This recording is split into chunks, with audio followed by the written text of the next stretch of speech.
আগে স্কুলে যাওয়ার জন্য কত বাহানা, কত অজুহাত খুঁজতাম। ক্লাস 8-9 ওঠার পরে এমনটা ভাবতে লাগলাম, এই ভালোর সময়টা যেন কখনো না ফুরায়।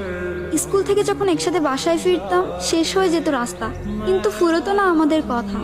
সাক্ষী ছিল লাস্ট বেঞ্চ, সাক্ষী ছিল রাস্তা, আমাদের ফেলে আসা হাজারো রূপকথা। ফাইনালি চলে আসলো বিদায়ের সময়। স্কুলে প্রথম দিনটা আর শেষ দিনটা একই ছিল। চোখে জল ফেলেছিলাম 2 দিনই, কিন্তু কারণটা ছিল একেবারে আলাদা। একটা যাবার আনন্দ আর একটা বিদায়ের